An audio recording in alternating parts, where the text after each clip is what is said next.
So he came again to Cana in Galilee, where he had made the water wine. And at Capernaum there was an official whose son was ill. When this man heard that Jesus had come from Judea to Galilee, he went to him and asked him to come down and heal his son, for he was at the point of death.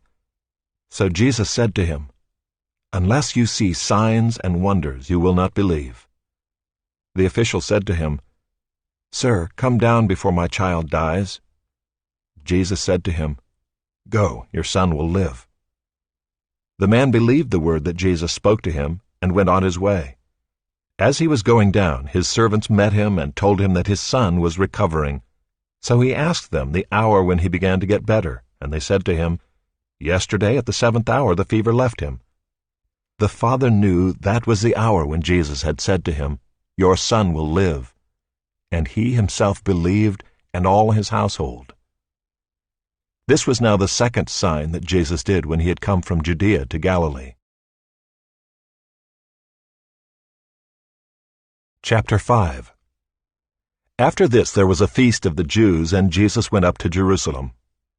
Now there is in Jerusalem by the sheep gate a pool in Aramaic called Bethesda, which has 5 roofed colonnades.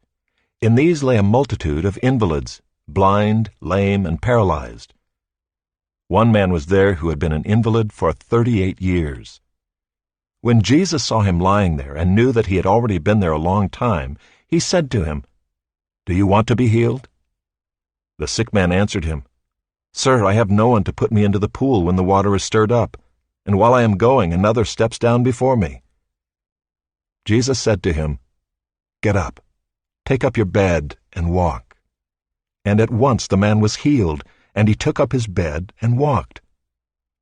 Now that day was the Sabbath. So the Jews said to the man who had been healed, "It is the Sabbath, and it is not lawful for you to take up your bed." But he answered them, "The man who healed me, that man said to me, 'Take up your bed and walk.'" They asked him, "Who is the man who said to you, 'Take up your bed and walk'?" Now the man who had been healed did not know who it was, for Jesus had withdrawn as there was a crowd in the place.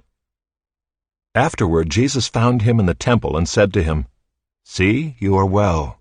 Sin no more, that nothing worse may happen to you." The man went away and told the Jews that it was Jesus who had healed him.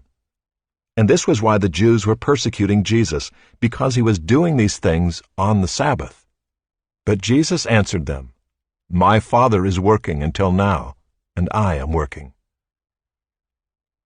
This was why the Jews were seeking all the more to kill him, because not only was he breaking the Sabbath, but he was even calling God his own Father, making himself equal with God.